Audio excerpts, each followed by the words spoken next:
what is it that I'm suggesting to activate or to make us to be able to do more exploration in South Africa or have interest in exploration?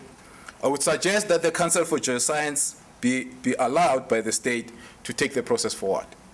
In this sense, I would say the current geological reconnaissance work that they do, they must not stop it but continue with it, but it should be ring-fenced. On the sideline, they should have a fully fledged exploration company that does exploration, not for mining, but in order to sell those projects if they find that those projects are economic viable.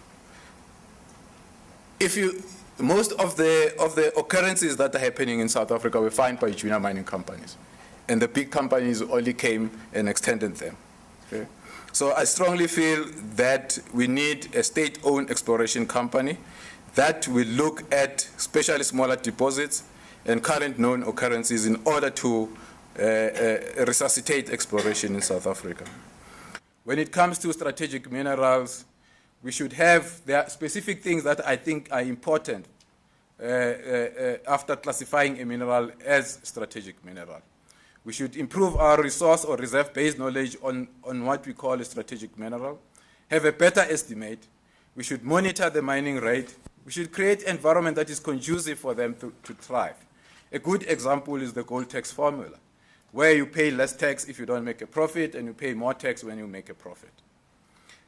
I've got, as strategic minerals, I've got three groups. I would say energy minerals, which will be your coal, uranium, and thorium.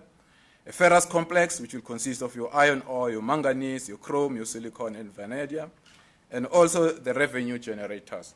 When it comes to the revenue generators, I'm talking in terms of diamond, gold, PGMs, although we know that the PGMs are also for catalytic converters and fuel cells. But if you look at the gold and PGM, these are our main labor absorbers.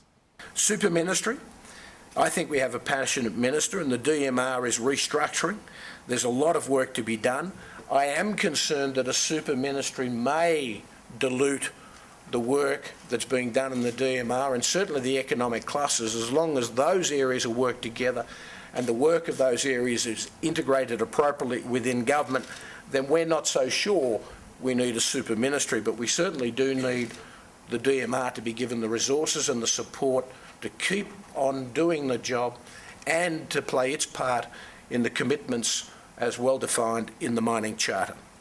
Strategic minerals in my world should be those minerals that we believe, when extracted, provide us with a competitive advantage downstream or in some part of the economy.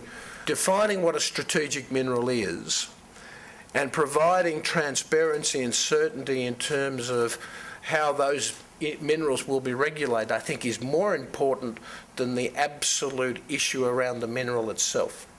But I do say that if one says that we're going to isolate and reduce the costs or get away from import parity pricing or those sorts of mechanisms, one has to be careful, because then the broader community is subsidising the industry. And let's make sure that we understand if that's the case, then there is a cost to the broader community that we all have to understand. The state needs urgently to be enabled to secure the supply of minerals of strategic significance, such as energy commodities. The state must assume its rightful position in the global economy through identification of 8 or more strategic mineral commodities, and must lead in production and supply of these minerals worldwide. A state-owned mining company must be established through an act of parliament.